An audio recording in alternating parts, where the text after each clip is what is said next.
أعوذ بالله من الشيطان الرجيم. بسم الله الرحمن الرحيم. الحمد لله رب العالمين وبه نستعين على أمور الدنيا والدين.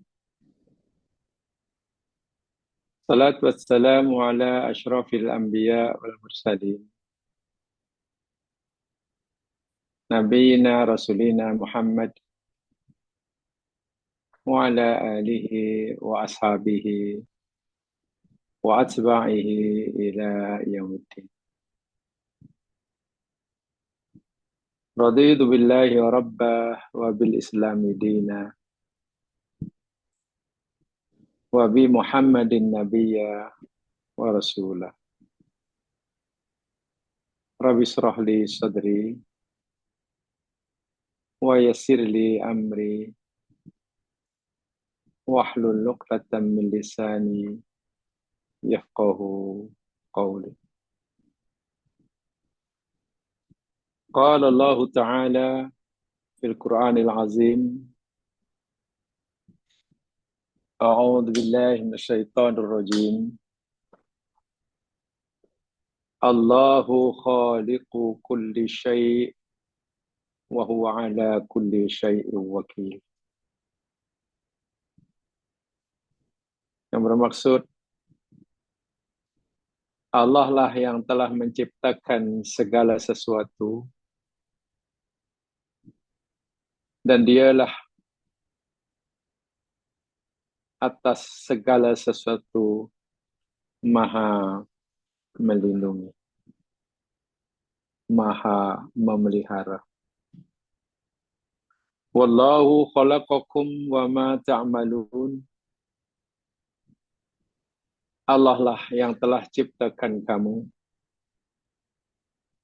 dan Allah juga yang telah menciptakan apa yang kamu kerjakan.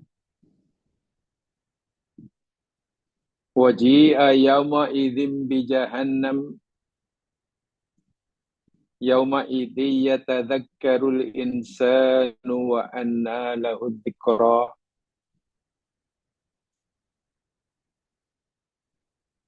Dan telah didatangkan pada hari itu Jahannam. Dan pada hari itu jugalah setiap manusia dapat mengingati, menyaksikan akan apa yang dia telah lakukan. Tapi bagaimanalah baginya manfaat daripada peringatan yang ada saat itu.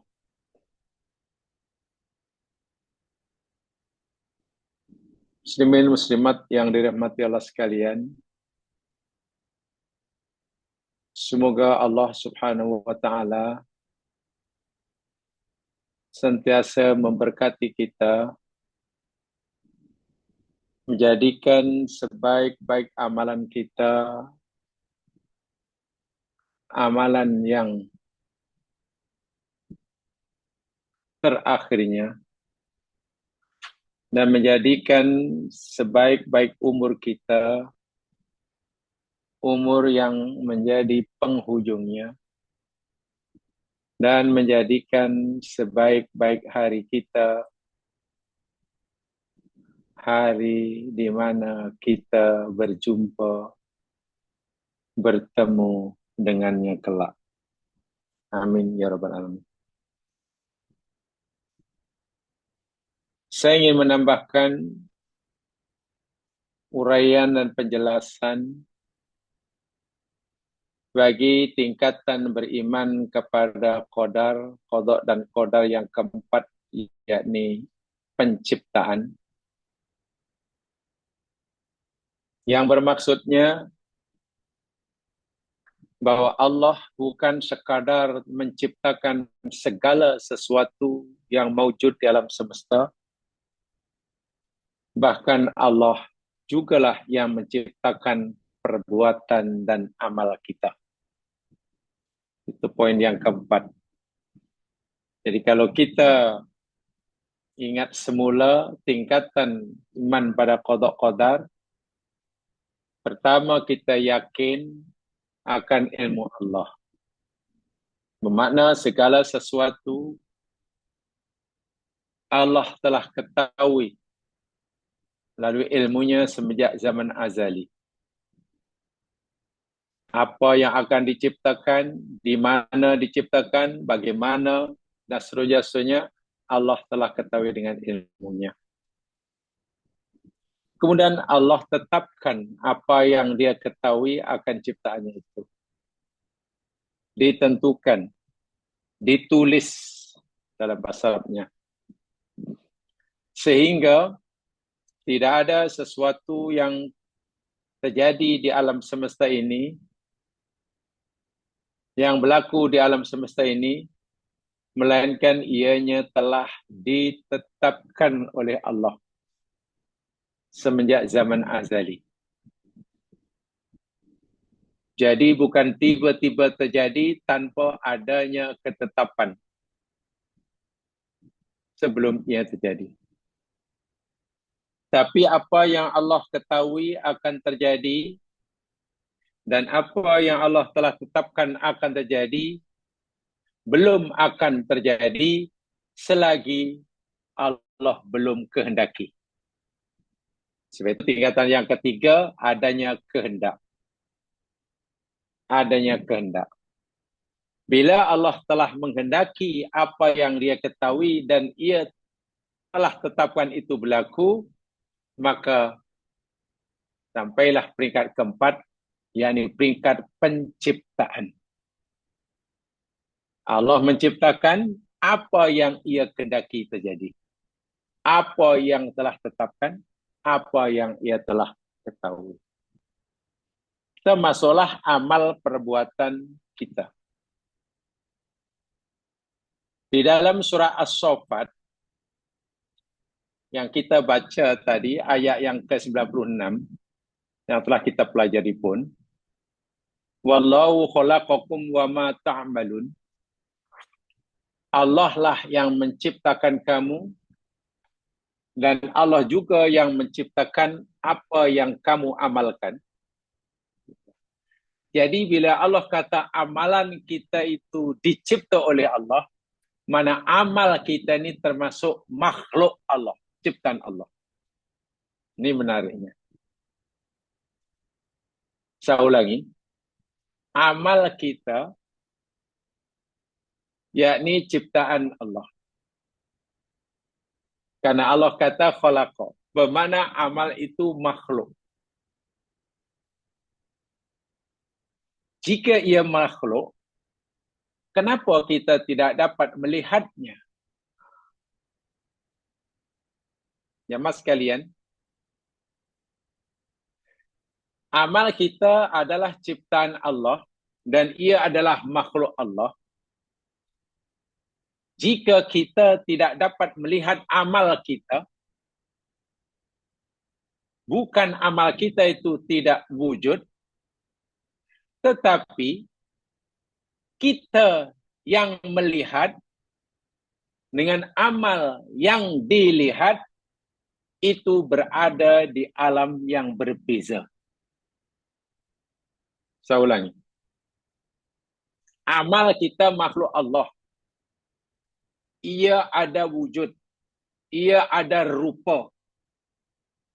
Bila ia ada wujud, ada rupa, lalu kenapa kita tidak dapat melihatnya? Jawapannya, kerana antara kita yang melihat dengan amal kita yang kita lihat berada di alam yang berbeza. Kita berada di alam syahadah, amal kita berada di alam gaib. Sebab itulah nanti, ini saya tegaskan betul-betul supaya kita tak salah faham. Nanti apabila kita dan amal kita telah berada di alam yang sama, maka kita boleh melihat rupa amal kita itu macam mana. Saya ulangi. Bila nanti kita sudah berada di alam yang sama, kita dengan amal kita berada di alam yang sama. Saat itu, kita, manusia, dapat melihat rupa bentuk amal itu seperti apa. Paling tidak, yakni bila seseorang itu telah berada di alam barzah. Alam barzah, alam gaib bagi kita sekarang. Nanti bila seorang itu telah meninggal, mati, berada di alam barzah, dia dapat melihat rupa amalnya seperti apa. Sebab ia makhluk Allah. Ia ada wujud, ia ada rupa. Seperti mana kita ciptaan Allah. Dan itu dinata oleh Rasul sallallahu alaihi wasallam dalam hadis sahih. Hadis riwayat Ahmad dari Bara' bin Azib yang saya bacakan tempoh hari. Agak panjang hadisnya. Saya kutip keratannya. Ketika seseorang berada di alam barzah, tiba-tiba ada makhluk yang datang menemui jenazah ini. Yang datang menemui Bani Adam ini. Orang yang dah mati di alam barzah. Dia datang lalu berkata, Abshir billadhi yasurruka. Wahai anak Adam, wahai manusia. Bergembiralah engkau dengan sesuatu yang akan menyenangkan engkau. Engkau bergembira dengan sesuatu yang akan membuat engkau gembira dan happy. Hadza yaumuka alladhi kunta tu'ad. Inilah hari yang dijanjikan kepada engkau terdahulu. Masa kamu hidup di dunia, kamu dijanjikan oleh utusan Allah bahwa kamu akan menemui aku di tempat ini. Kamu akan berada di tempat ini, yang di alam barzah. Dengan segala nikmat dan azabnya. Kan itu yang Nabi dahulu janjikan pada kamu. Anak Adam ini terkejut. Lalu tanya, Man anta? Awak siapa? Fawajhukal wajhu yaji'u bil khair. Wajah engkau ni wajah yang membawa kebaikan. Aku gembira memandang engkau. Tapi aku tak kenal engkau ni siapa. So mayat ini di alam barzah bukan sekadar dapat melihat dengan makhluk ini. Bahkan ia dapat berdialog. So itu tanya, awak ni siapa? Wajah engkau berseri-seri dan nampaknya dengan wajah engkau berseri membawa kebaikan buat aku. Fayaqul, lalu makhluk ini berkata, Ana amaluka soleh. Allahu Akbar. Aku adalah amal solehmu. Dahulu di dunia kamu melakukan banyak amal dan amal soleh direkodkan oleh malaikat. Dan perbuatanmu itu adalah ciptaan Allah. Kamu yang memilih untuk beramal itu dan Allah yang menciptakan, mewujudkan amalan itu. Sekarang Allah telah wujudkan diriku di hadapan kamu. Kamu boleh melihatnya. Bahkan boleh berkata-kata dengannya. Allahu Akbar. Itu di alam barzah. Sudah dilihat. Ya, karena amal adalah makhluk. Bila makhluk, mana sesuatu yang wujud. Boleh dilihat. Kalau sekarang kita tak boleh melihatnya, ya karena kita dengan amal kita berada di alam yang berbeza. Saya bagi lagi satu contohnya Mas untuk memudahkan kita memahaminya. Coba Jamal lihat dalam surah Al-Mulk. surah Al-Mulku,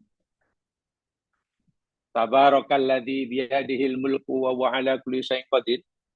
Ayat yang kedua, coba. Ayat yang kedua,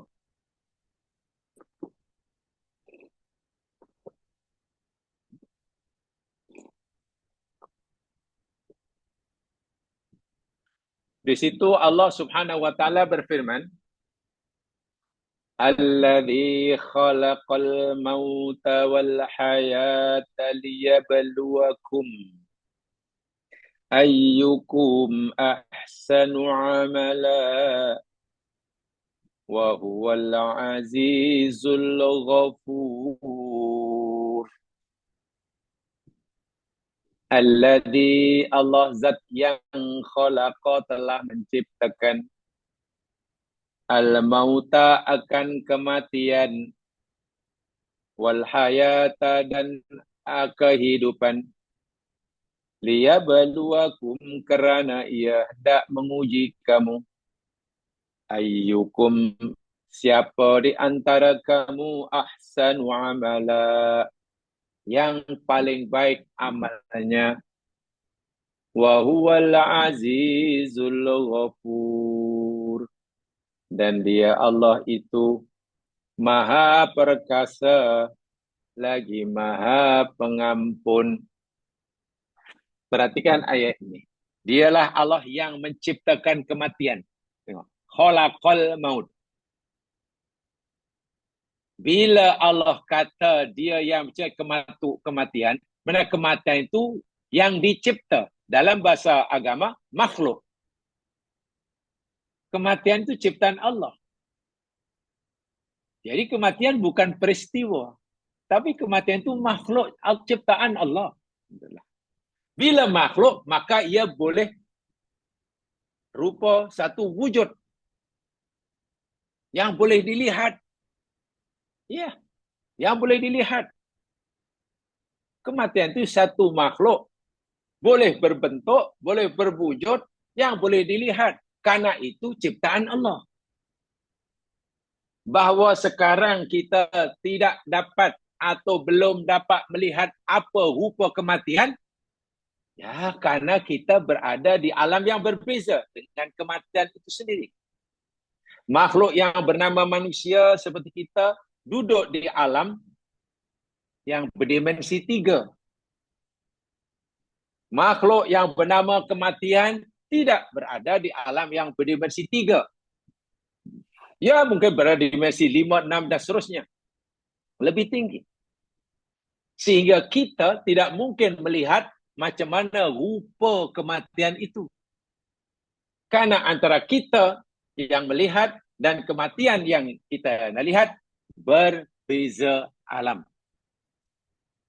Nanti, bila kita dan kematian sama-sama makhluk Allah ini berada di alam yang sama, maka kita boleh melihat rupa kematian itu macam mana. Karena makhluk.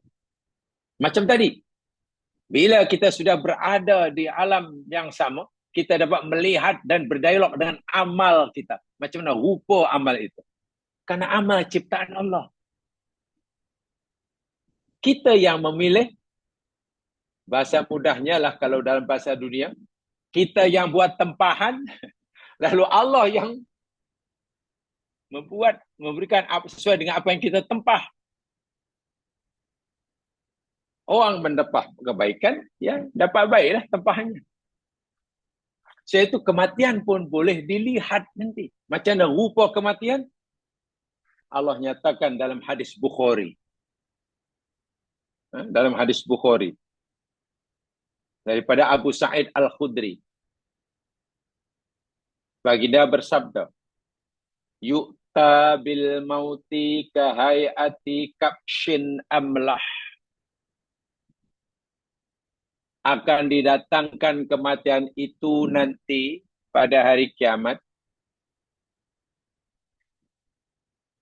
seperti rupa seekor kibas, kambing biri-biri.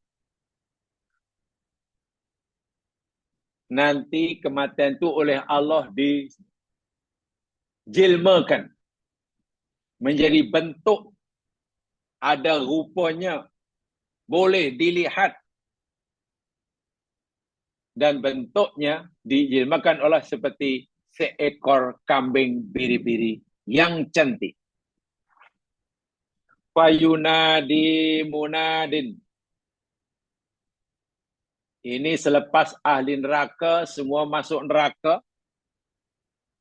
ahli surga semua masuk surga.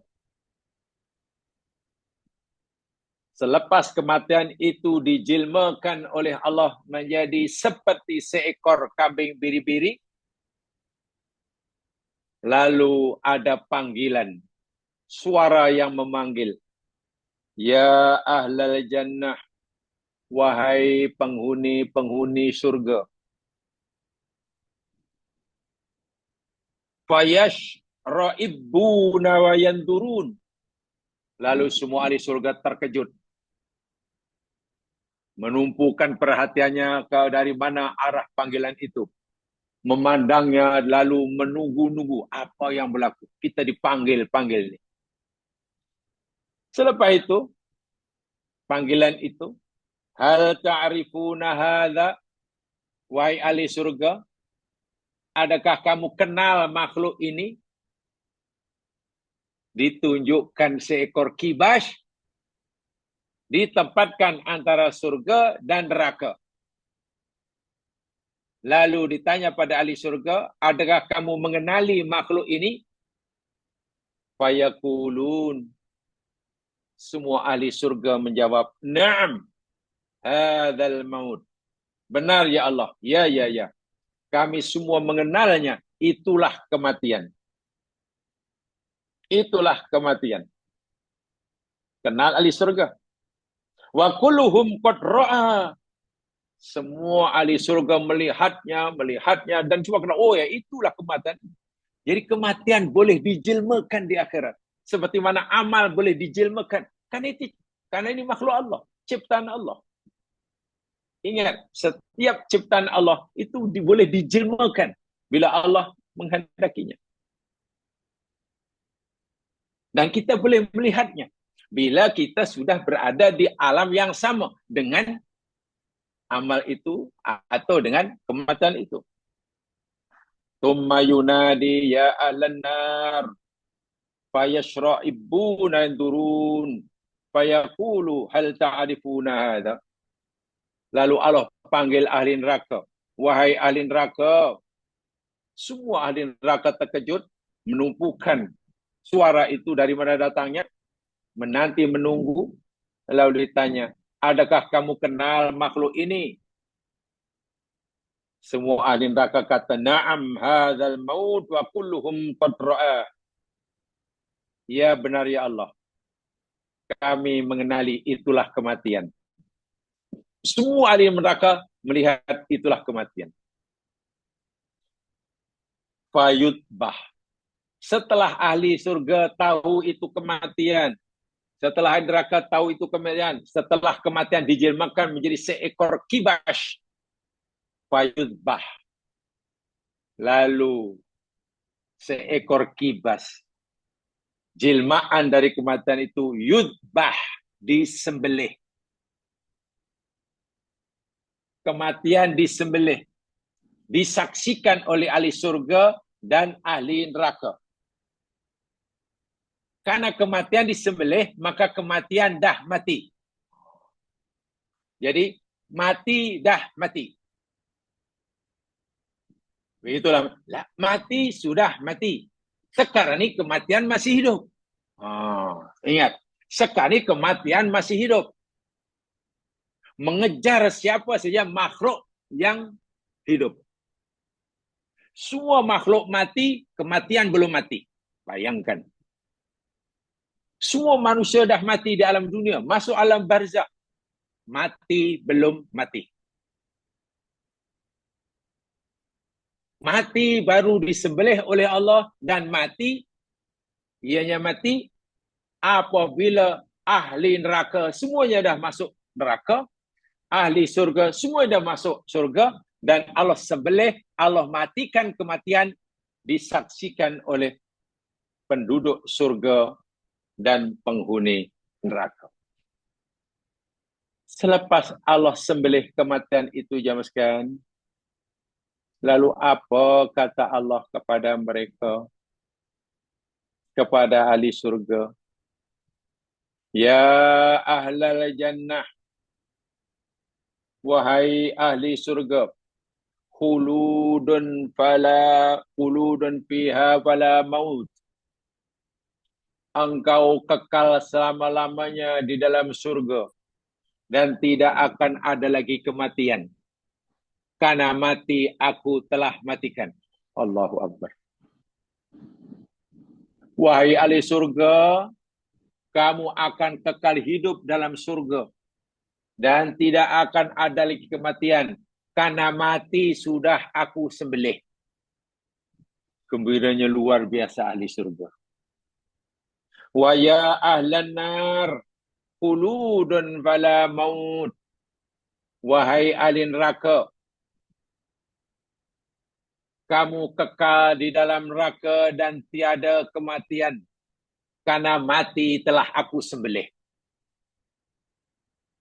Orang di neraka akan hidup selama-lamanya dalam kesengsaraan, tidak akan mati karena mati telah mati.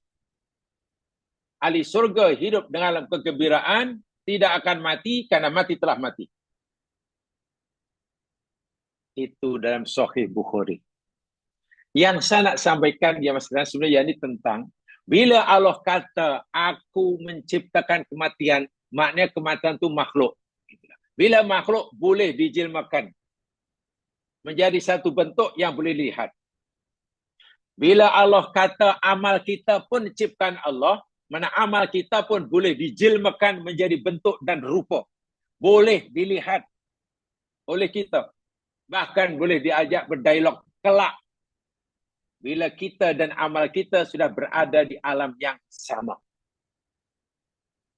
Kita boleh melihat kematian bila kita sudah berada di alam yang sama, yakni alam akhirat. Yang dipercaya itu alam yang berdimensi 9. Kata pakar. Nah, pertanyaannya jemaah sekalian, kalaulah amal itu Allah yang cipta, Allah yang mengetahui bahwa kita akan buat seperti itu. Allah dah tetapkan bahwa kita akan melakukan perbuatan seperti itu. Allah kehendaki bahwa kita akan melakukan amalan seperti itu. Lalu Allah yang menciptakan amalan yang kita buat itu.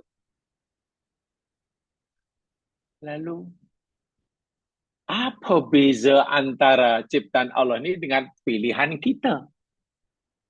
Lalu di mana letaknya pilihan yang Allah berikan pada kita ini? Kalau semuanya telah diketahui, ditetapkan, dikehendaki, dicipta oleh Allah. Nah, ini yang ingin saya sampaikan. Ini tambahan. Katanya semua telah diketahui oleh Allah. Amalan kita yang kita nak buat, Allah dah tahu dengan ilmunya. Allah dah tetapkan dalam kitabahnya. Allah telah kehendaki kita buat seperti itu. Lalu Allah lah yang menciptakan perbuatan kita. Kan itu maksud iman dengan 4 peringkat itu. Lalu di mana letaknya kedudukan pilihan kita? Katanya kita diberi pilihan. Kalau kita diberi pilihan, sedangkan semua yang akan kita lakukan itu, amal kita itu, Allah telah ketahui, tetapkan, kehendaki dan cipta. Apa makna hak kebiasaan memilih yang Allah berikan kepada kita ini? Jamaah sekalian, ini perlu sangat kita fahami dan kita tak boleh tersilap faham. Saya coba menyampaikan dengan bahasa yang mudah, ya, perlahan-lahan sikit. Begini ya Mas Kian. Pertanyaan seperti Mas Kian tadi. Kalau semua yang berlaku, termasuk amal perbuatan kita, Allah telah ketahui sebelum kita beramal. Allah telah tetapkan amalan kita sebelum kita beramal. Allah telah kehendaki sebelum kita beramal. Bahkan Allah lah yang menciptakan amalan kita. Lalu di mana? Apa fungsi, apa peranan kebebasan memilih yang Allah berikan pada kita? Sedangkan akhirnya, amal kita itu Allah yang menghendaki ia berlaku dan Allah yang menciptakannya. Allah yang menentukannya. Karena agak kontradik ya. Macam ini, macam kontradiktif ini. Begini jemaah sekalian. Pertama sekali, madhabu ahli sunnah wal jamaah itsbatul qadar.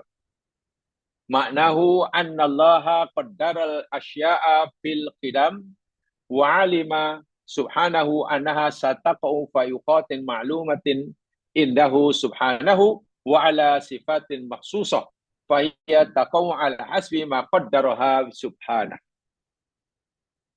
Maksudnya, mengikut madhab ahli sunnah wal jamaah. Dan kita bermahal ahli sunnah wal jamaah. Salah satu keimanan madhab ahli sunnah wal jamaah yakni itsbatul qadri. Adanya qada dan qadar. Wajib kita yakini. 4 peringkat itu wajib kita yakini. Bahwasanya Allah Subhanahu telah mengetahui, menetapkan, lalu menghendaki dan menciptakan semenjak zaman azali segala sesuatu yang akan mewujud. Dia mengetahui bahwa benda itu akan berlaku. Bila berlaku, di mana ia berlaku, sesuai dengan sifat-sifat yang Allah tetapkan baginya. Sesuai dengan apa yang Allah tetapkan baginya. Itu wajib kita imani dahulu. Sehingga tidak ada yang kebetulan. Dalam alam semesta ini tidak ada yang kebetulan. Benda yang berlaku ke tak berlaku ke, semua adalah atas kehendaknya. Baik dan buruk ke, semuanya atas kehendaknya. Masyiahnya. Malangnya, ramai manusia, anna maknal qada wal qadar ijballahi abda wa qahru ala maqaddar wa qadahu. Malangnya ramai daripada manusia, daripada kita, meyakini bahwa dengan ilmu kitabah, masyiah, khalqullah, itu bermakna Allah memaksa hambanya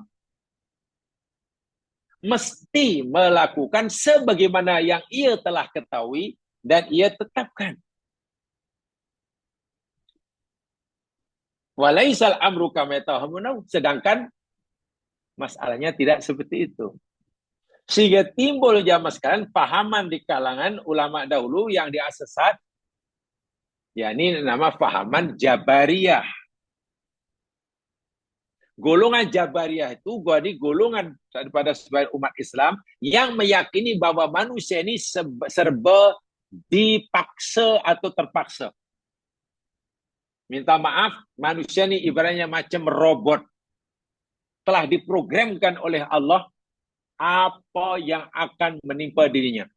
Baik buruk ke, senang susah ke, celaka bahagia ke, bahkan surga neraka ke, kata golongan Jabariyah, semuanya telah ditetapkan oleh Allah. Kerana qada qadar Allah itu bersifat memaksa. Sehingga manusia ibarat macam robot, terpulang, tergantung kepada siapa yang memprogramkan robot itu. Jika robot ini dicipta dan programnya yakni untuk mengemas rumah, kemas rumah ajalah, tak ada yang lain. Kalau robot ini dicipta untuk masak, masak ajalah, tak ada yang reti. Itu faham Jabariyah yang memahami bahawa manusia ini dengan keimanan pada qada qadar serba terpaksa. Karena semua yang berlaku, termasuk perbuatannya, hakikatnya telah diketahui, telah ditetapkan, telah dikehendaki, telah dicipta oleh Allah. So manusia ibaratnya macam benda yang tidak punya apa-apa pilihan. Itu fahaman Qadariyah. Dan itu salah ya Mas Yan ya. Itu salah. Fahaman itu salah. Jangan fahami qada qadar bersifat memaksa seperti itu. Dan itu ada ya di akhir zaman sahabat itu. Sudah muncul itu. Ini fahaman Jabariyah itu. Lawannya yakni pahaman Qadariyah. Aliran Qadariyah. Kalau aliran Qadariyah itu sebalik lawan pada Jabariyah.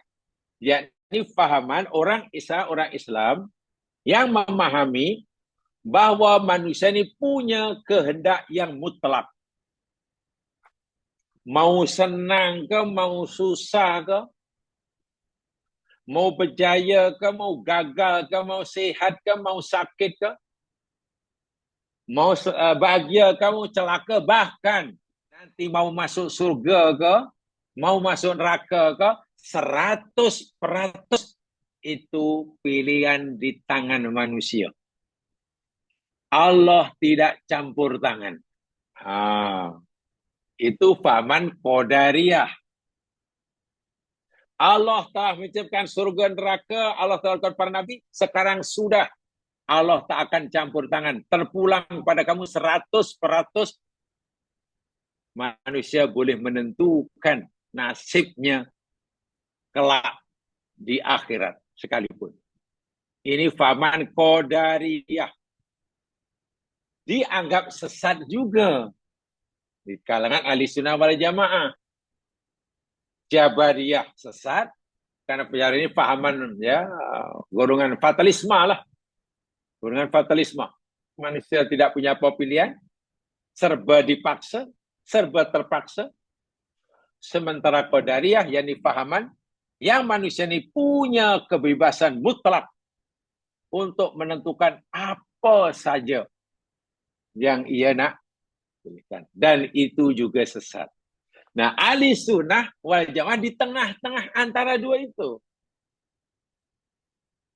Bukan Jabariyah, juga bukan Qadariyah. Apa maksudnya? Maksudnya yakni Allah subhanahu wa ta'ala yang akan menentukan hasilnya. Qada itu hasilnya lah. Sementara kita oleh Allah diberi pilihan untuk memilih qada yang mana. Allah yang suruh kita berikhtiar menjalani kehidupan sesuai dengan sunnatullah. Tempoh hari saya katakan tentang Umar bin Khattab itulah, ya sekalian. Itu fahaman Ahlussunnah wal Jamaah. Bila kita pergi ke negeri Syam dan di sana ada penyakit yang sedang merebak, ada pandemi, nanti Allah akan takdirkan kita sakit. Itu sunnatullah. Ya iyalah kita pergi ke tempat yang banyak penyakit berjangkit, kita sakitlah. Itu qada Allah. Bila kita balik ke Madinah, mengelak daripada penyakit yang berjangkit dan kita sihat, itu pun qadar Allah. Itu pun qada Allah. Jadi mana qada yang Allah nak timpakan pada kita? Yang Allah kendaki kepada kita. Sihat ke sakit bergantung pada yang mana jalan yang kita pilih. Bila kita memilih pergi ke tempat yang ada penyakit, lalu kita sakit, itulah qada Allah buat kita. Bila kita menjauhkan diri pada tempat yang ada penyakit, lalu kita sihat, itu pun qada Allah. Jadi Allah hanya memberikan qadanya setelah kita melakukan pilihannya. Pilihan dalam sunnatullahnya. Umar bin Khattab itulah. Faham Umar bin Khattab lah, faham Ahlussunnah wal Jamaah. Jabariyah bukan, Qadariyah bukan. Itu paham Ahlussunnah wal Jamaah.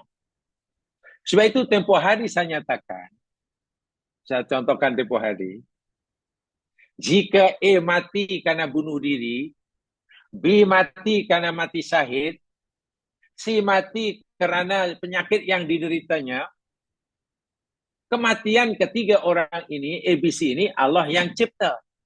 Allah yang menghendaki ia mati. Bukan ABC yang menghendaki ia mati. Tapi cara yang menjadi asbab kematian, itu adalah pilihan manusia. Tadi memilih mati berperang di jalan Allah. Ya memang deh, kalau perang di jalan Allah, mungkin ditembak oleh orang kafir, ya mati deh. Itu asbabnya. Dan ia pilih itu. Maka nanti dapat surga. Dapat surga. Sementara yang bunuh diri, mati juga. Kematiannya Allah juga yang menghendakinya. Dan ia masuk neraka.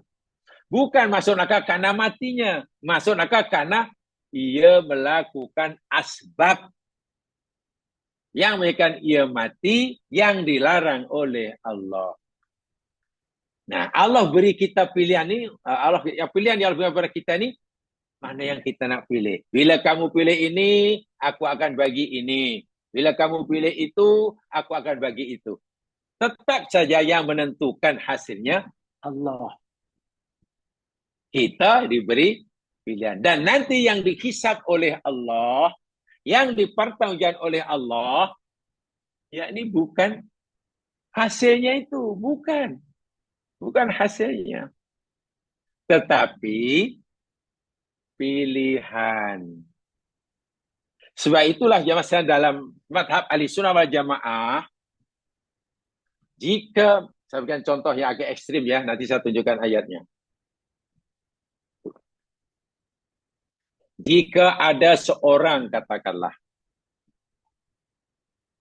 melakukan maksiat. Ya, maksiat.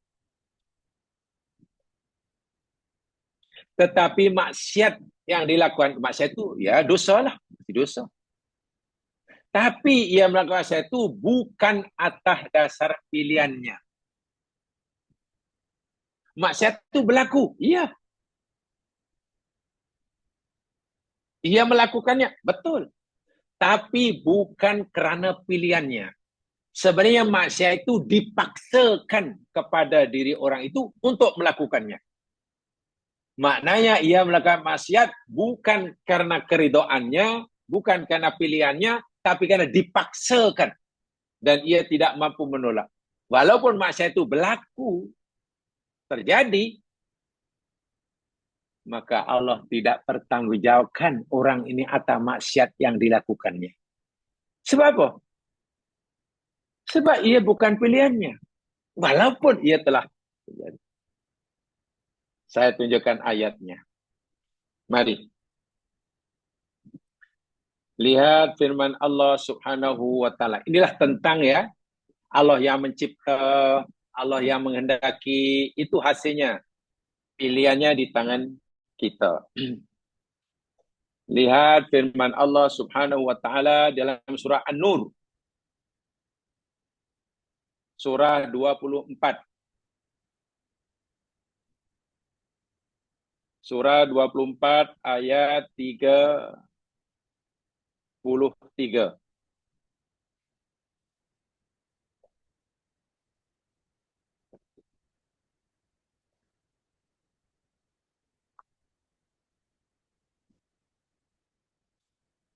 Surah An-Nur ayat 33. Ayatnya panjang, tapi saya baca mulai pada tengah itu, pertengahan ayat. Daripada wala tukrihu. Ya, bukan dari awal tapi daripada pertengahan itu. A'udzubillahi minasyaitonirrajim. Wala tukrihu fatayatikum 'alal bigha'i in aradna tahassunan litabtaghu 'aradal hayatid dunya wa may yukrihunna fa innallaha min ba'di ikrahihinna ghafurur rahim. Ayat ini ceritanya begini jemaah sekalian. Background ayat ini. Dahulu, pada zaman awal-awal Islam, di mana masih ramai orang-orang kafir Makkah, salah satu kebiasaan perangai orang-orang kafir Makkah khasnya, dan orang-orang Arab sebelum Islam pada amnya, mereka ini punya sifat yang sangat buruk dan keji sekali. Orang-orang kaya mereka mempunyai banyak hamba abdi, hamba sahaya. Walaupun tidak melalui peperangan, tak macam mana cara mereka perhambaan begitu bermaharajalela. Hamba abdi. Hamba abdi mereka ni ada yang lelaki, ada yang perempuan. Namanya hamba abdi ni statusnya seperti mana harta. Boleh dijual belikan. Ya. Tidak ada hak untuk itu, untuk ini. Namanya hamba. Hamba. Satu di atas perangai buruk tuan-tuannya, mereka suka menjadikan hamba abdi perempuannya, bukan lelaki, perempuannya, dijadikan umpan. Minta maaf, bahasanya umpan. Untuk mengumpan orang-orang yang ingin dijadikan bisnis, diajak menjadi bisnis partnernya, mitra niaga dalam bahasa Melayunya, dijadikan umpan, diberikan kepada orang-orang yang tidak dijadikan mitra niaga. Bila mereka ingin berniaga dengan orang lain yang akan menguntungkan, dan orang ini mau berniaga dengannya, diumpanlah. Apa umpannya? Perempuan. Siapa yang jadi umpannya? Hamba abdi perempuan. Kata Tuhan, kamu layan itu orang puas-puas. Apa yang dia mau kamu layan puas-puas. Semata-mata karena tuannya ini ingin arodo. Di situ ada litab tahu arodol hayati dunia. Karena kamu hendak mencari harta benda dunia. Seorang hamba abdi serba salah. Kalau aku nak mengikuti kemauan tuanku, ini dosa.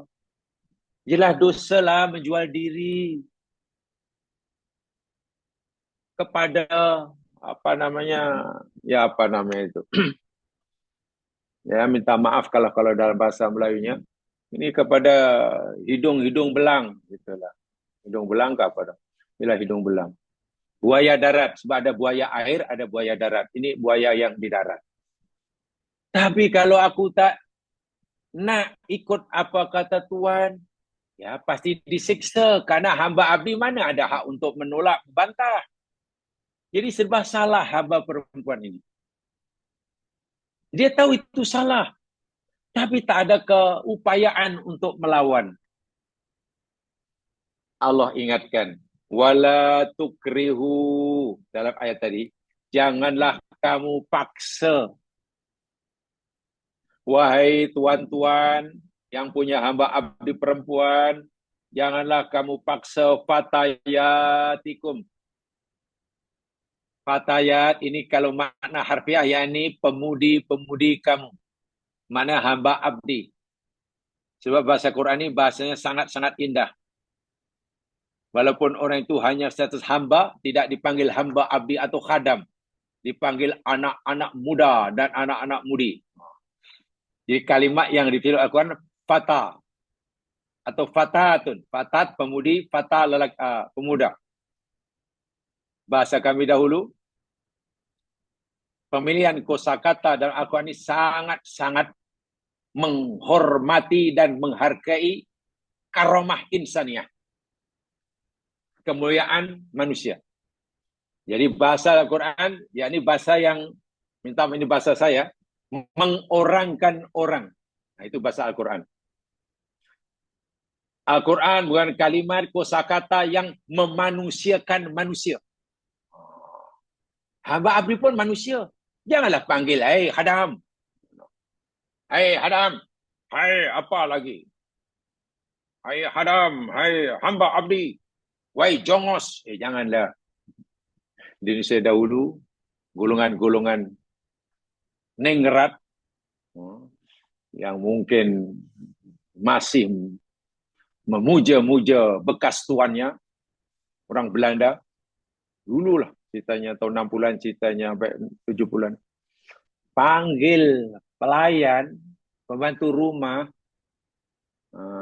panggil dipanggil pramu wisma, jongos jamaah sekalian. Hei jongos, nih panggilnya jongos. Jongos itu dari bahasa Belanda, sebenarnya jogen. Jogen itu mana memang pembantu rumah yang paling hina lah, panggilan hina. Jogen, dia panggil jongos. Hei jongos, Quran tak akan panggil itu. Wahai anak muda, kalimatnya memanusiakan manusia. Janganlah kamu, wahai para tuan-tuan, memaksa hamba perempuan kamu alal bigha, untuk melakukan perbuatan yang melampaui batas, keji, bigha. Minta maaf ya kalau bigha itu kalau bahasa kasonya, mudah tapi bahasa kasar. Pak bigha itu mana menjual diri lah, itulah. Menjual diri. Menjadi kufu-kufu malam. Kufu-kufu malam. Ya, kalau firefly kan dah jadi kapal terbang. Kunang-kunang. Kufu-kufu malam firefly itu kan kunang-kunang. Yang banyak di Kuala Selangor itulah. Kelip-kelip orang Melayu kata. Kunang-kunang, firefly, kufu-kufu malam. Kenapa dia panggil malam? Kunang-kunang? Ya, karena kufu-kufu malam ini terbangnya hanya malam. Ya. Dan tahukah kita, Josian, kunang-kunang atau kelip-kelip itu yang perutnya mengeluarkan cahaya hanya yang betina saja. Jantan tak ada. Ya, hanya betina. Itu pun tidak sepanjang tahun perutnya mengeluarkan cahaya. Pengerutnya akan mengeluarkan cahaya, yakni apabila musim mengawan. Tiba musim si kelip-kelip betina tadi ingin mencari jodoh si jantan. Jadi untuk menarik si jantan, maka ia pun menghias diri. Perutnya kelip-kelip. Wah, itu menarik itu. Makin kuat si jantan makin terpikat lah. Bila sudah habis musim mengawan, ya tak kelip-kelip lagi lah. Jadi betul lah orang Melayu gunakan bahasa kufu-kufu malam tu memang betul tu. Itu kehendak Allah. Jangan kamu paksa hamba abdi Quran kamu untuk melacurkan diri. Jangan. In aradna tahassunan. Jika mereka hamba abdi Quran kamu ini menghendaki tahassun. Tahassun itu maknanya menjaga diri, memelihara diri, menjaga muru'ah, menjaga iman. Sudah. Mereka itu ingin jadi perempuan yang baik, ingin jadi perempuan yang solihah. Janganlah kamu paksa untuk buat benda yang tak senonoh. Mentang-mentang kamu hamba Tuhan, lalu sesuka hati kamu sewenang-wenang. Litabtagu aradal hayatid dunya. Semata-mata karena kamu nakkan harta benda dunia. Fulus punya pasal, keuntungan punya pasal, ringgit punya hal. Sanggup jual orang. Jangan. Bagaimana kalau itu berlaku? Hamba abdi perempuan tadi tak ada kemampuan untuk menolak. Dengan penuh terpaksa. Sebab kalau tidak mungkin nyawanya melayang. Mengikuti ke perintah majikannya. Melayan orang yang disuruh ia melayannya. Ini kata Allah. Wa may yukrihunna. Waman dan siapa saja yukrihunna. Yang memaksa mereka hamba abdi perempuan tadi untuk bigha, fa innallaha min ba'di ikrahihinna ghafurur rahim. Maka sesungguhnya Allah selepas pemaksaan terhadap mereka itu, Allah Maha mengampun lagi Maha mengasihani. Apa maksud ayat ini? Maksud ayat ini, katakanlah perbuatan maksiat itu terjadi. Hamba abdi tadi melakukannya. Memang berlaku. Maksiat, iya. Tapi ingat, maksiat yang dilakukan itu bukan atas pilihannya. Bukan atas kerelaannya. Tapi dipaksakan. Karena maksiat itu walaupun terjadi bukan atas pilihannya, Allah kata apa? Aku maha pengampun. Aku maha pengasih. Artinya si hamba abdi tadi tidak salah. Yang berdosa yang memaksanya. Bahwa perbuatan maksiat itu berlaku Allah yang menghendaki, Allah yang menciptakannya. Ya, itu ciptaan Allah. Sebab kalau Allah tak kehendaki, perbuatan maksiat itu tak berlaku. Yang nak bukan maksiat kalau dibutakan, dilumpuhkan, kan tidak berlaku. Berlakunya segala sesuatu itu atas kehendak Allah. Tapi, apakah setiap benda yang Allah kehendaki berlaku itu Allah ridha? Tidak. Itu yang kita perlu fahami. Apa yang Allah kehendaki berlaku, tidak semestinya Allah ridha. Apa yang Allah masyiah, tidak bermakna Allah ridha. Maksiat berlaku, ya Allah yang mencipta, Allah yang menghendaki, tapi manusia memilihnya. Adakah Allah meridai maksiat? Tidak. Tidak. Karena itu kaitannya dengan ciptaan. Ciptaan Allah tidak ada kena mengena dengan ridha ataupun murka. Murka dan ridha Allah tidak ada kena mengena, tidak ada kita dengan ciptaannya. Saya ulangi. Allah menciptakan kematian, Allah menciptakan keburukan, Allah menciptakan setan, Allah menciptakan malaikat, Allah menciptakan iblis. Apakah karena iblis itu Allah yang cipta? Ini bermakna Allah ridha pada iblis? Tidak. Allah yang menghendaki, Allah yang menciptakan berlakunya pembunuhan. Adakah bermakna pembunuhan itu diridhai oleh Allah? Tidak. Ciptaan Allah tidak ada kena-mena dengan ridha atau murkanya. Tetapi ridha dan murka Allah kaitannya dengan iradah Allah, bukan masyiah. Bisa kan ya? Iradah maknanya kehendak. Masyiah maknanya kehendak. Bahasa Melayunya sama maknanya. Tapi bahasa Arabnya penggunanya berbeza. Masyiah itu kehendak Allah kaitannya dengan penciptaan. Ada atau tiada. Iradah itu makna kehendak Allah. Kaitannya dengan perintah dan larangan. Allah menghendaki kita menyembahnya. Itu namanya iradah Allah. Allah menghendaki kita meninggalkan syirik. Itu namanya iradah Allah. Allah menghendaki siang jadi malam, malam jadi siang. Itu kehendak Allah namanya masyiah. Bezakan.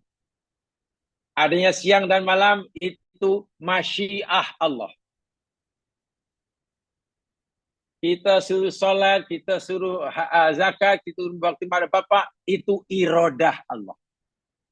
Jadi bahasa Melayunya sama, iradah kehendak, masyiah pun kehendak. Tapi tolong dibezakan, mana masyiah, mana iradah. Kalau Allah suruh kita buat itu, lalu kita buat, pasti Allah ridha. Kalau Allah larang, kalau Allah maukan kita tinggal benda itu, dan kita tinggal, pasti Allah ridha. Karena itu iradah Allah. Tapi kalau Allah cipta itu, cipta ini, kehendaki itu berlaku, atau ini, tak ada kena-mena dengan ridha dan murka. Orang kafir, kaya raya. Siapa yang menghendaki kaya? Siapa menciptakan kekayaannya? Allah. Apakah itu mana Allah ridha? Tidak. Ada orang mukmin kaya. Siapa yang menghendaki kaya dan si mukmin tadi? Allah. Adakah karena itu kaya mana Allah ridha? Belum tentu. Karena ridha dan murka tak ada kena dengan ciptaannya. Sakit. Sakit itu siapa yang menghendaki? Allah. Siapa yang mencipta? Allah. Adakah bermakna karena sakit itu dikehendaki Allah, dicipta oleh Allah, Allah benci pada orang sakit? Tidak. Sehat. Siapa yang cipta sehat? Allah. Siapa yang menghendaki sehat? Allah. Adakah ini bermakna Allah suka kepada orang yang sehat? Tidak. Kalaulah sehat, sakit itu kita jadikan ukuran untuk menilai Allah ridha atau tidak. Susah jemaah sekalian. Orang kafir ramai yang sehat, ramai yang kaya. Apa ini bermakna Allah ridha? Tidak. Tapi ridha ataupun murka kaitannya dengan iradah, perintah dan larangannya. Baik, saya tunjukkan berkaitan dengan perintah dan larangannya. Lihat firman Allah Subhanahu wa taala di dalam surah Al-Kahfi.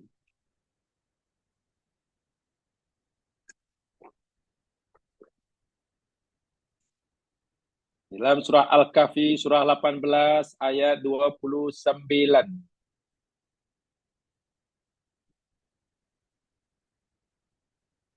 Ini ayat pertama. Ayatnya wa qulil haqqu mir rabbikum. Wa qul dan katakan olehmu wahai Muhammad, al-haqqu kebenaran mutlak itu mir rabbikum adalah datang dari Tuhan kamu. Kebenaran mutlak datang dari Tuhan kamu. Faman sya'a, siapa saja yang menghendaki, fal yu'min, hendaklah ia beriman. Waman sya'a, dan siapa yang menghendaki, fal yakfur, hendaklah ia kufur. Tengok. Kebenaran itu datang daripada Allah. Allah kata, walaupun yang datang daripada aku ini benar belaka, Allah kata, siapa yang berkehendak, siapa yang mau, silakan mukmin. Siapa yang mau, kufur. Tengok. Allah beri pilihan. Allah beri pilihan. Bila orang itu memilih untuk mukmin, maka Allah jadikan ia mukmin. Keimanan itu Allah jadikan. Amal itu Allah jadikan. Karena ia memilih jadi orang mukmin. Bila orang itu memilih jadi kufur, maka Allah jadikan baginya kekufuran. Kekufuran itu Allah yang jadikan. Allah yang menghendaki. Tapi dia yang memilihnya. Nih maksudnya. Lalu mana ridho?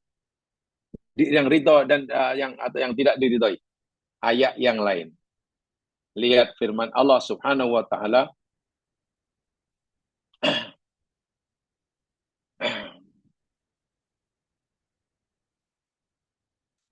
Firman Allah Subhanahu wa taala di dalam surah mana ya?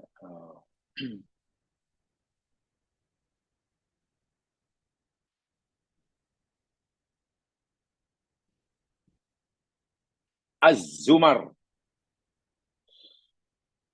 Lihat surah Az-Zumar ayat 39. Surah 39. Surah 39 ayat 7.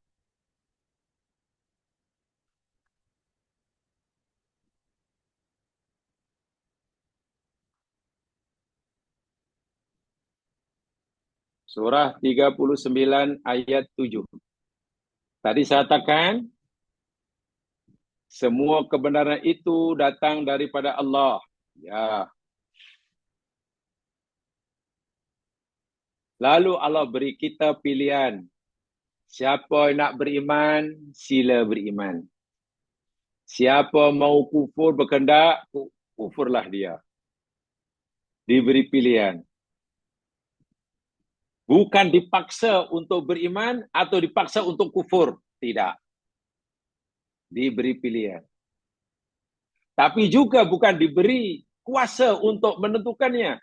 Sebab yang menentukan hasilnya nanti Allah. Manusia hanya diberi pilihan untuk memilih. Tidak sebenarnya fahaman Qadariyah. Tapi juga tidak seperti fahaman Jabariyah. Yang manusia ini serba terpaksa dan dipaksa. Sekarang, kalau kita milih kufur, karena Allah beri pilihan untuk kufur. Atau jika kita milih mukmin, karena kita diberi pilihan untuk mukmin, apa jawabannya? In takfuru, Allah kata. Jika kamu kufur, kebenaran datang pada aku, tapi terpulang pada kamu. Nak kufur ke, nak iman ke, terpulanglah. Tapi in takfuru, jika kamu kufur, memilih kufur, fa innallaha ghaniyun ankum. Sesungguhnya Allah maha kaya dari kamu, mana tidak berhajat, tidak memerlukan kamu. Maksudnya apa? Kekufuran kamu tidak akan mengurangi kemuliaanku.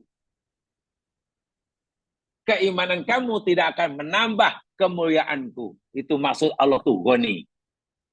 Ghaniun maknanya Allah ini tidak mendapatkan apa-apa manfaat sedikit pun daripada kebaikan hambanya. Dan Allah juga tidak akan mendapatkan madarat, kerugian sikit pun daripada maksiat hamba-hambanya. Bebas. Mau semua sujud pun Allah tidak bertambah kuasanya.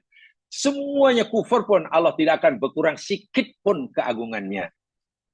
Itu maknanya. Jadi kufur kamu itu kembali 100 pada kufur kamu. Sikit pun tidak menjejaskan kemuliaanku. Itu amaran Allah. Jadi rugilah orang kufur. Dia fikir kalau semua kufur macam Fir'aun Allah rugi. Sama sekali tak rugi.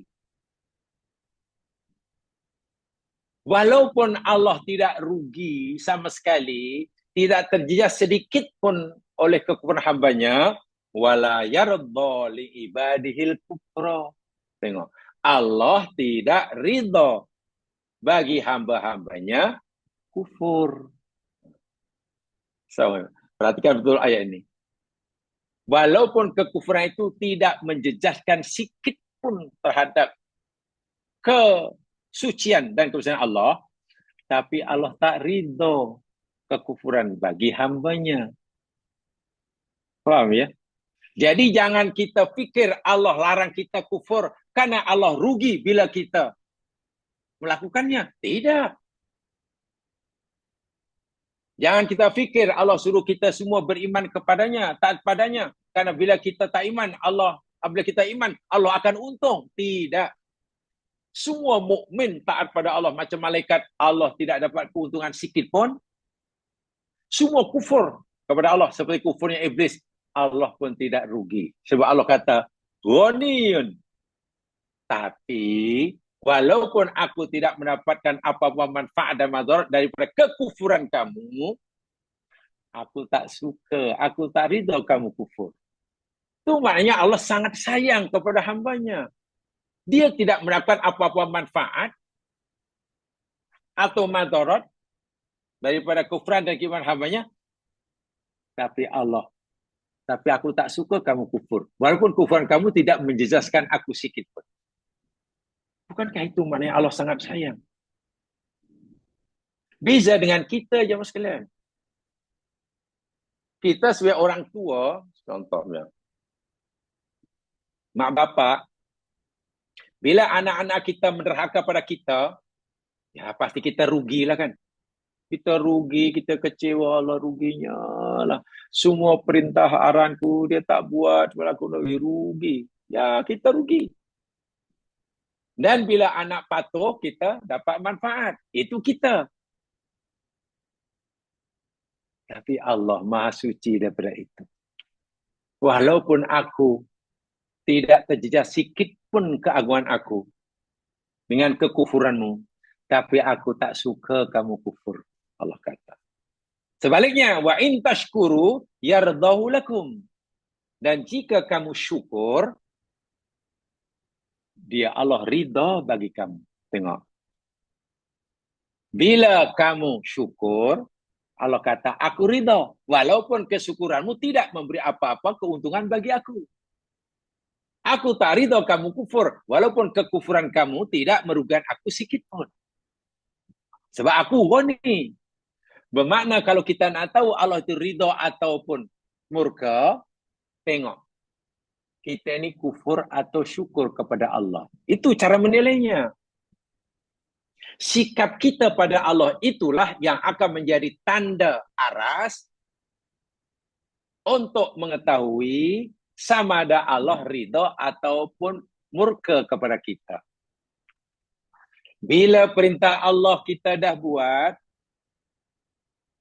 larangan Allah kita dah tinggal, yakinlah kita bahwa Allah ridha dan sayang kita.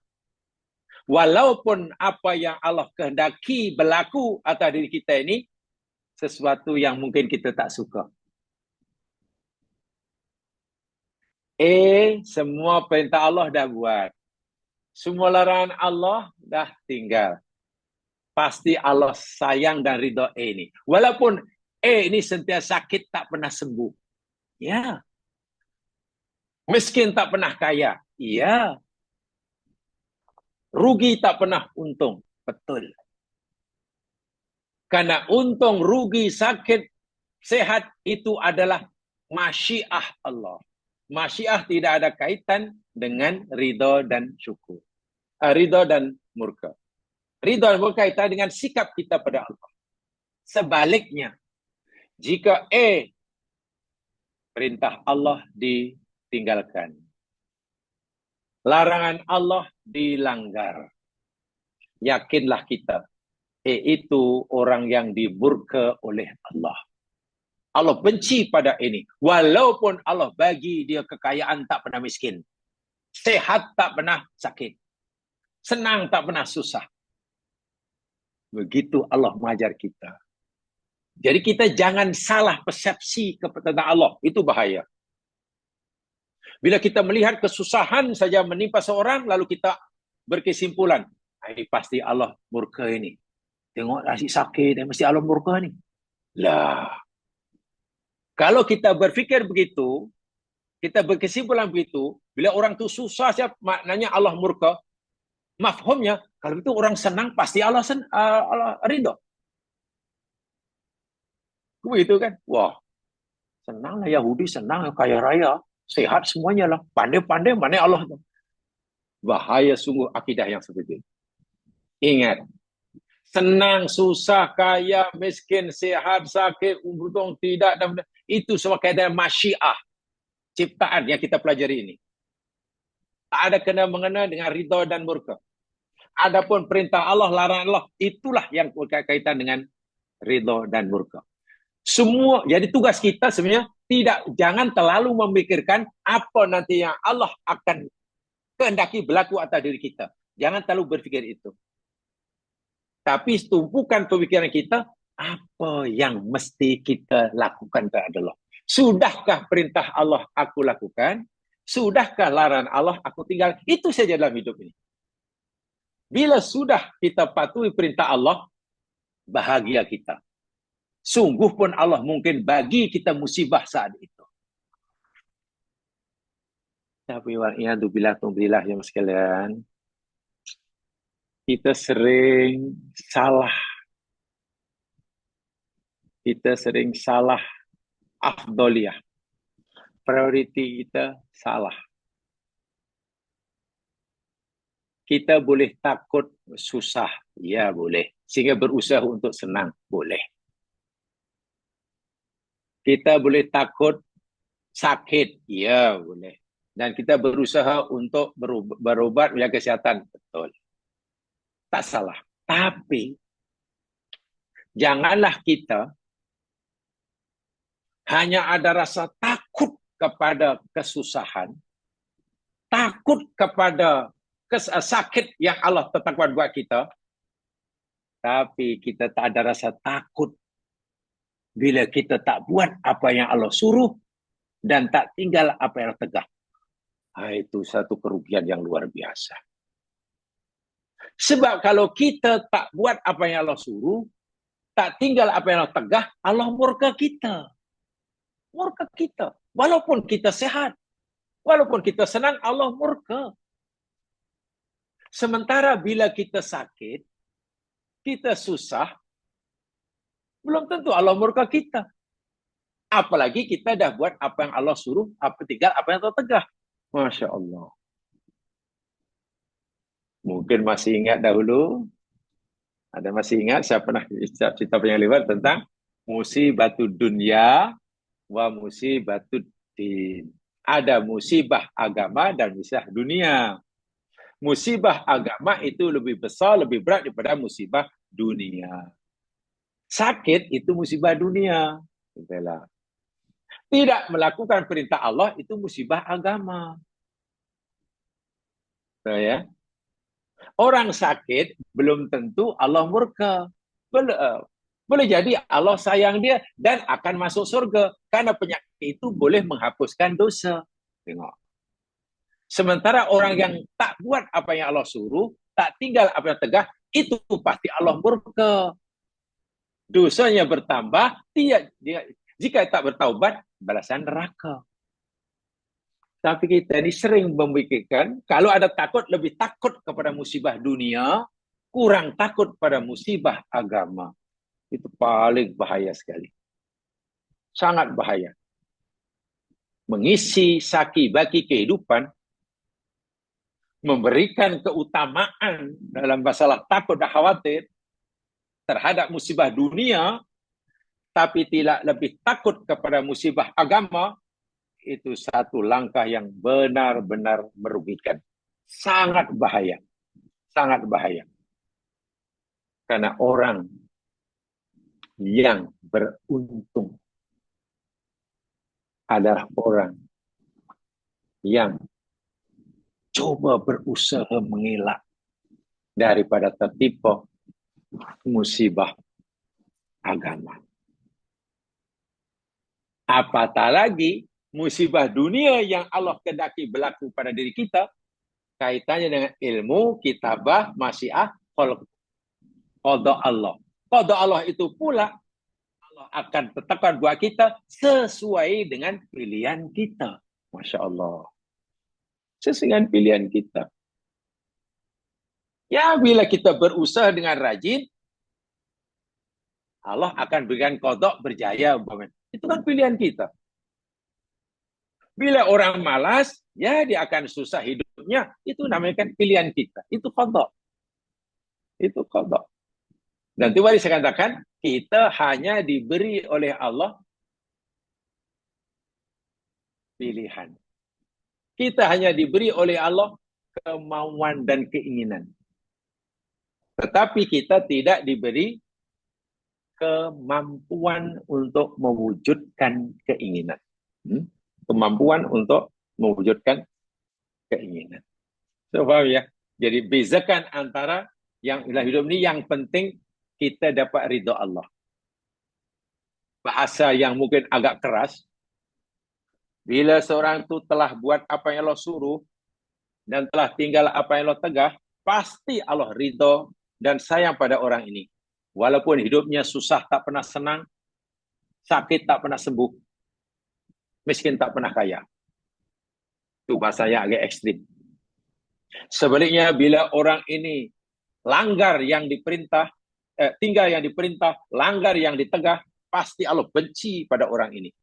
Walaupun Allah sentiasa bagi dia sehat, tak pernah sakit, senang tak pernah susah, kaya tak pernah miskin, berjaya tak pernah gagal. Jangan sampai kita melihat dua benda ini terbalik. Coba ada orang kata, wah itu Allah sayang tuh, sayang sungguh orang tuh. Macam mana awak tahu dia sayang? Tengok, hidupnya senang, tak pernah susah. Tak pernah susah tuh, mana Allah sayang dia. Masya Allah, itu salah pemahaman. Rujuk pada ayat yang saya tunjukkan tadi. Surah Az-Zumar contohnya. Itu perlunya kita mengkaji. Cara kita menilai itu sudah salah. Bila kita sudah salah, dan masuk dalam minda kita, wih bahaya. Wih, itu mesti Allah suka tuh. Masih sayang. Ya, tengoklah semua apa yang diusahakan berjaya. Maknanya Allah sayang dia lah. Maknanya Bill Gates Allah sayang. Bill Gates Allah sayang. Aduh. Orang-orang kafir yang kaya raya, Allah sayang. Ukuran sayang dan benci bukan pada apa yang Allah berikan. Apa yang berikan itu namanya kaidah masyiah. Kun fayakun kaitannya. Sedang ridha dan murka kaitan dengan iradah. Kita perintah dan larangannya. Sebab itu, hendaklah dalam hidup kita lebih takut. Kita hendaklah lebih khawatir. Jika sekiranya ada perintah Allah yang kita mampu buat tapi tak buat, ada larangan Allah yang mesti kita tinggalkan tapi kita tak tinggalkan. Itu hendaklah menjadi kekhawatiran yang besar dalam hidup kita ini. Kerisauan yang sebesarnya. Karena bahayanya sangat luar biasa akan menimpa kita. Jika perintah kita tak buat, larangan kita tak tinggal. Bahaya akan menimpa sangat dahsyat. Bukan hanya sakit. Bukan sekadar tak makan. Bukan. Minta maaf. Balasannya neraka. Kan dahsyat itu. Dahsyat. Itu orang yang senang lenang di dunia, contoh orang kafir, semua di akhirat masuk neraka. Jika tak sebab taubat. Lalu apa gunanya? Kekayaan kemudian yang Allah berikan di dunia yang mewah sehingga akhirnya mati aja terus, masalah kubur dan neraka. Ini yang hendaklah perlu kita khawatirkan, yang kita jadikan prioriti dalam kehidupan, dalam kehidupan. Jadi lagi sekali jemaah sekalian, akidah kita tuh yang tengah-tengah itulah dalam kotak-kotak. Saya ulangi, orang Jabariyah itu memahami kodok-koda itu bersifat memaksa. Jadi kita semuanya sebagai makhluk yang dipaksa oleh Allah. Tak ada kebebasan sama sekali. Kita senang ke, susah ke, bahagia ke, miskin ke, kaya, bahkan mukmin ke, kafir ke, nanti di akhirat surga neraka, itu sudah ditetapkan oleh Allah. Itu sudah, tak payah. Macam mana dah ditetapkan? Itu Jabariyah. Dan itu pahaman yang dinilai sesat. Lawannya Qadariyah. Qadariyah itu yakni satu kepercayaan yang meyakini bahwa manusia ini punya kebebasan mutlak. Begitu Allah ciptakan manusia, kemudian Allah beri peraturan, Allah tak campur tangan lagi dah. Allah lepas tangan, istilah pandai-pandailah engkau. Kamu sendiri boleh menentukan hidup kamu nanti senang atau susah, sehat atau sakit, 100% pilihan kamu. Aku tak lagi campur tangan. Ibaratnya begitulah. Kata Qadariyah. Bahaya sungguh. Sehingga orang boleh menentukan nanti neraka atau surga. Karena 100% di tangannya. Dia meyakini ada kuasa untuk menentukan. Allahu Akbar. Wah, dia hanya diberi pilihan. Ahli sunnah wal jamaah yang tengah-tengah tuh. Allah berikan kita pilihan, pilihlah, pilih ini, pilih. Kalau kamu buat ini akan begini, buat begitu akan begitu, buat begitu akan begini. Nah, kita suruh pilih. Kalau kamu buat ini nanti akan dapat ini. Nah, hasil dari pilihan kita itu namanya qada dan qadar Allah. Berdasarkan pilihan kita. Sebab itulah dinyatakan Quran, bila kamu pilih kufur, nanti aku masukkan kamu dalam neraka. Dalam surah Kahfi tadi. Bila kamu beriman, nanti aku masukkan surga. Jadi surga dan neraka itu qada Allah bagi mereka yang dahulu milih surga dan neraka. Orang dalam hidupnya sentiasa berusaha untuk mengamalkan amalan surga, ya akan dimasukkan surga. Begitu sebaliknya. Begitu sebaliknya. Di akhirat adil. Di dunia pun adil. Yang rajin dapat, yang tak rajin tak dapat. Yang mengikuti sunatullah ya berjaya, yang tidak. Di dunia Rabbul Alamin. Qada Allah bermacam-macam. Saya katakan hari contoh yang ya mungkin agak berbau jenaka, tapi benar itu. Ada orang mentang-mentang baru balik usrah. Bila balik usrah, mana kan malaikat menaunginya. Malaikat semua kepakkan sayapnya. Dilindungi malaikat lah maknanya. Balik usrah. Dilindungi oleh Allah, dosanya diampun. Habis susro nak balik, rumahnya jauh. Dah tahu rumah jauh, nak balik, kereta yang dipakai pula, break tak makan. Break tak makan. Tayar pamcit. Water pump pun bocor, umpamanya kan. Steering pun pusing-pusing, tapi tak kena. Untuk kena sikit pun kena pusing 3 kali. Tapi orang ni tak reti tentang qada qadar. Semua ditadukkan Allah. Kalau Allah katakan selamat, kita selamat. Kalau kita tak selamat, tak selamat. Apalagi kita baru balik mengaji. Kita ni fisabilillah, tak apalah. Walaupun kereta tak sempurna, yakin bahawa Allah akan lindungi kita, umpamanya. Dah jelas kita dah macam tu keadaan dia. Break tak makan, batu pam bocor, tayar pam steering pusing, tak kena. Apa, you yakin pada Allah, kau di Allah, malaikat masih berada di atas kita, katanya. Bacalah salawat 7 kali. Baca salawat 7 kali, sekali nafas. Jangan 7 kali salat, sekali nafas, lalu ditelan. Allahumma shalli ala Muhammad. Selamatlah nanti. Bukan begitu orang beriman yang imannya baik. Bila nanti dia sampai simpang 4 lalu aksiden, ya tak aksiden macam mana, dah jelas itu traffic light merah, kena berhenti. Tapi tak boleh berhenti kerana break tak makan. Dilanggar. Bila dilanggar pula, tak apalah, ini qada Allah, ini musibah, ini sabarlah, katanya. Allah nak hapuskan dosa kita. Tengok. Itu salah faham yang sangat teruk sekali dalam bab iman qada dan qadar. Orang yang iman pada qada qadar itu, Allah akan tentukan hasilnya selepas kita berusaha. Menurut sunatullah, bila kita bawa kereta break tak makan, water pump bocor, ya aksiden lah, dah pastilah tu. Kalau kita yakin qada qadar, betulkan dahulu breaknya tu. Bubuh air cukup-cukup. Angin cukup-cukup. Steering yang loose tu kaji betul dahulu, kencangkan ke skru dia, umpamanya. Segala macam lah. Setelah semuanya telah menepati kehendak sunatullah, lalu bismillahirrahmanirrahim. Nanti Allah akan berikan qada selamat hingga destinasi tuju. Itu namanya iman qada dan qadar. Bawa kereta, tak macam itu kerana kereta, itu mana bukan minta selamat, minta aksiden. Itu maksudnya. Hanya dia tak kata, ya Allah, tolong ya Allah, nanti aksiden ya, tak akan berani cakap itu. Naik motor. Dengan motosikal. Ya. Lari kelajuan, tahu, ikut yang 60 km sejam. Okay. Motornya bagus, cantik, apa, toy kereta, okey. Simpang 4, traffic light, berhenti.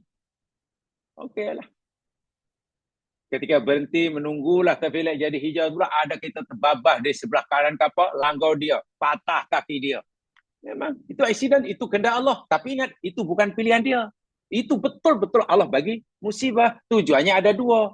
Sama ada Allah nak ampunkan dosa orang budak itu, atau Allah nak angkat darjahnya. Itu kalau musibah itu bukan kerana kesalahan dia. Masuk hospital, duduk di hospital. Yang B naik motor juga. Macam A tadi. Tapi naik motor pegang handle pakai kaki. Pegang handle bukan pakai tangan, ya, pakai kaki. Brake tak ada. Brake tak ada. Sambil baring pula, kepala di belakang. Laju bukan main. Tiba-tiba langgarlah tiang telefon. Patah kaki dia. Patah kaki dia. Masuk hospital, di bilik yang sama. Katil sebelahnya belah. Kalau kita melawat orang, ziarahi orang budak macam ni, nasihatnya kena berbeza. Kepada yang A, katakan A, dan nasihatkan awak A, tolong sabar ya. Allah sedang uji kamu. Musibah ni 100% pilihan Allah kepada kamu. Bukan atas bahasa pilihan kamu. Kalau ikut pilihan kamu, kamu mesti ingin selamat. Sebab kamu naik motor dengan berhikmat, motor cantik, elok. Tapi ada orang langgar. Betul-betul ini Allah kendaki. Dan ini tujuannya 2A. Allah mengenai 2 perkara. Pertama, Allah nak ampunkan dosa kamu. Atau yang kedua, Allah nak naikkan darjah kamu.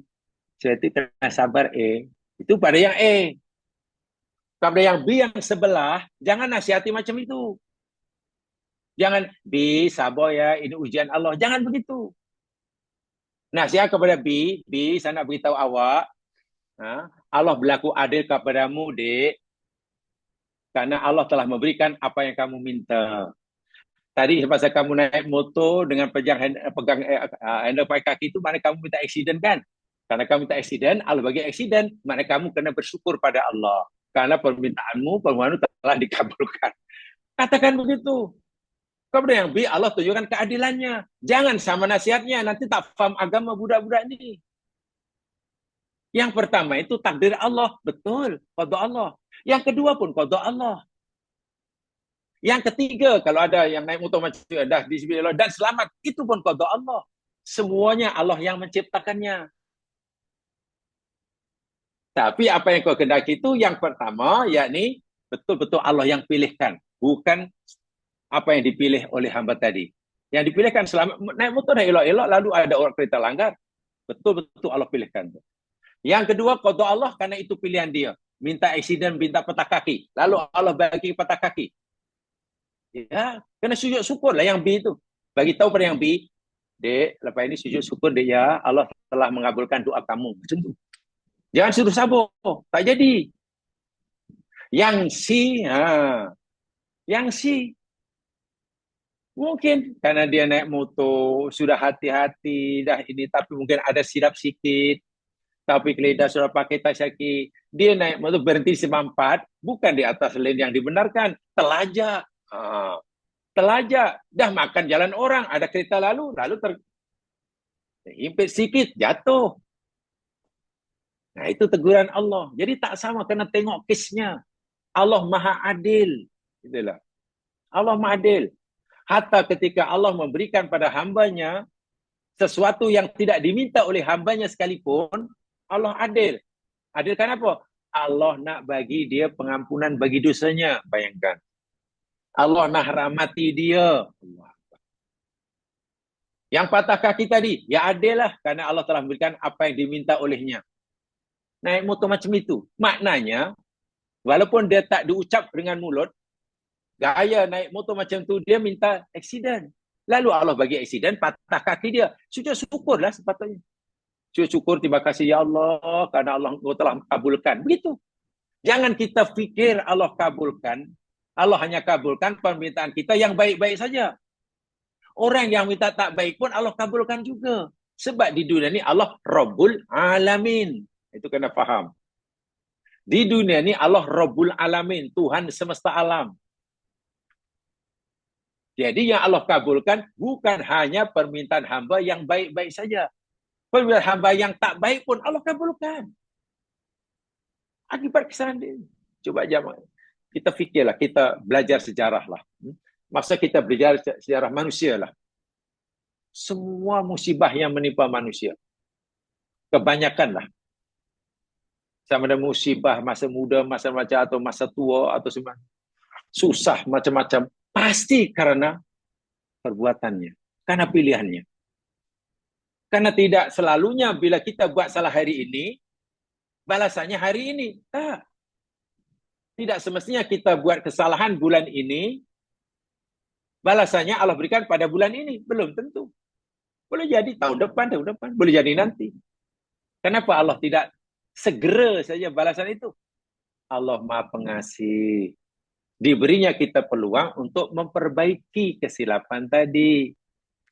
Bila kita telah memperbaiki kesalahan kita, ya Allah ampunkan. Jadi tak jadilah balasan yang tak baik itu menimpa kita.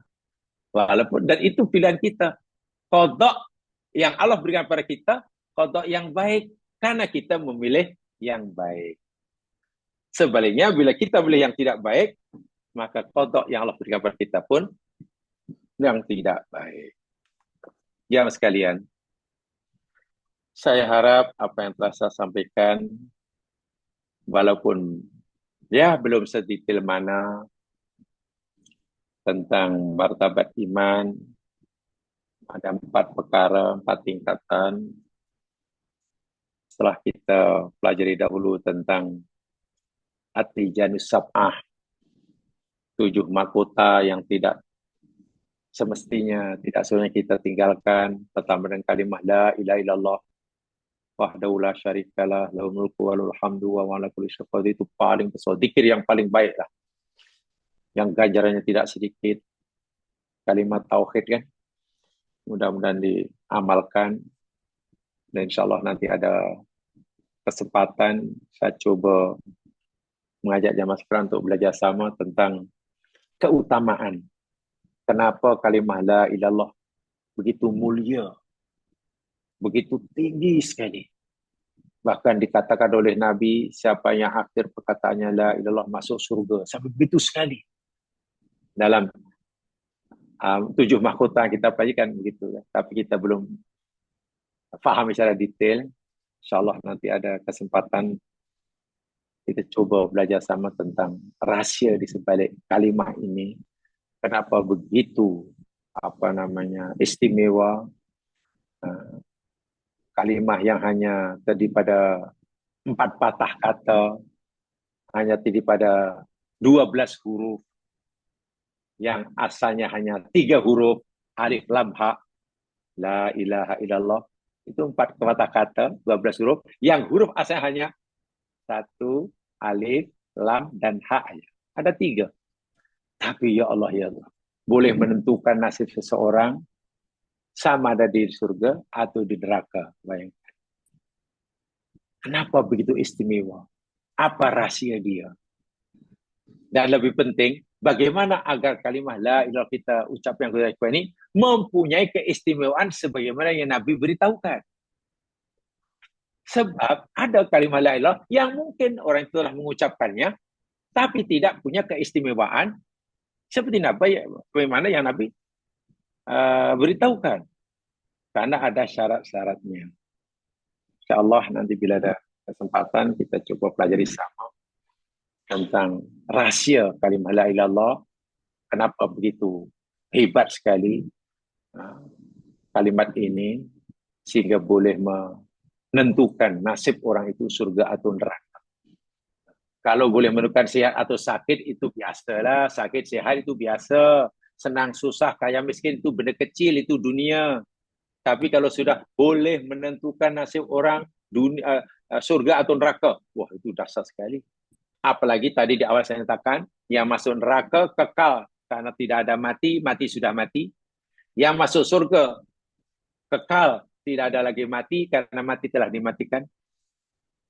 Dan syarat utamanya, satu dasar utamanya, kalimah tauhid. La ilaha illallah. Percaya pada qada pun salah satu daripada kesempurnaan kalimah la ilaha illallah. Mudah-mudahan Allah nanti izinkan kita akan pelajari masih dalam bab akidah yang kita pelajari, yakni aspek akidah, dan akan memberikan manfaat bagi saya menyampaikan. Alhamdulillah berkongsi. Jadi untuk malam hari ini itu saja. Yang benar pada Allah jua, yang silap dalam masa sendiri. Subhanakallahumma wa bihamdika asyhadu an la ilaha illa anta astaghfiruka wa atubu ilaik. A'udzu billahi minasyaitonir rajim. Wal 'asr. Innal insana lafi khusr illa alladziina aamanu wa 'amilus shalihaat. Tawasaw bil haqq wa tawasaw bis sabr. Assalamualaikum warahmatullahi wabarakatuh. Waalaikumsalam warahmatullahi wabarakatuh. Terima kasih Dato' Azmi. Terima kasih Ustaz.